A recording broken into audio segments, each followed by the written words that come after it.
ibibazo ni byinshi muri iyi si ya none, izo mbabare ariyo wigeze ufasha. Umubwiriza avuga ko byose ari ubusa, ndashima bare nshuti uzahembwa na Yesu. Dore iby'isi byose bigiye gushira, uzasha kumfasha bitagishoboka. Dore umutungo wawe ntacyo uzamukimaze, ndashima bare nshuti uzahembwa na Yesu. Dore iby'isi byose bigiye gushira, uzasha kumfasha bitagishoboka. Dore umutungo wawe ntacyo uzamukimaze.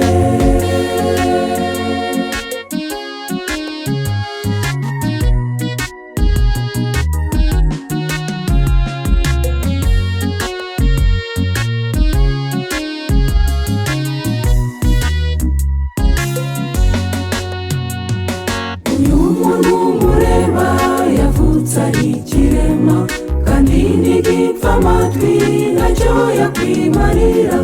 Nshuti gira neza mutuvumbukarira, we kuba nka Lazaro na Nyamutunzi. Bashikirema nshuti uzahembwa na Yesu. Dore iby'isi byose bigiye gushira, uzasha kumfasha bitagishoboka. Dore umutungo wawe ntacyo uzamukimaze, bashikirema nshuti uzahembwa na Yesu. Dore iby'isi byose bigiye gushira, uzasha kumfasha bitagishoboka. Dore umutungo wawe ntacyo uzamukimaze, bashikirema nshuti uzahembwa na Yesu. Dore iby'isi byose bigiye gushira, uzasha kumfasha bitagishoboka. Dore umutungo wawe ntacyo uzamukimaze.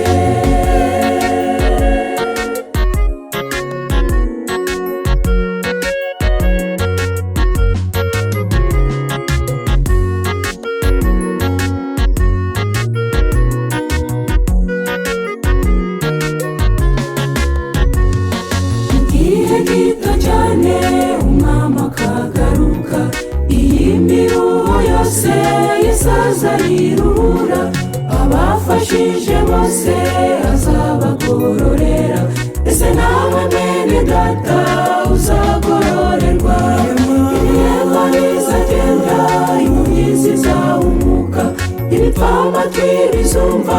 Azaba ari umunsi mwiza, jya komeza icyo ufite utazakinyagwa. Utagera mu ijuru n'igihombo rukurimo. Ibirema bizagenda, impumyi zizahumuka, ibipfa amatwi bizumva. Azaba ari umunsi mwiza, jya komeza icyo ufite utazakinyagwa. Utagera mu ijuru n'igihombo rukurimo. Utagera mu ijuru n'igihombo rukurimo.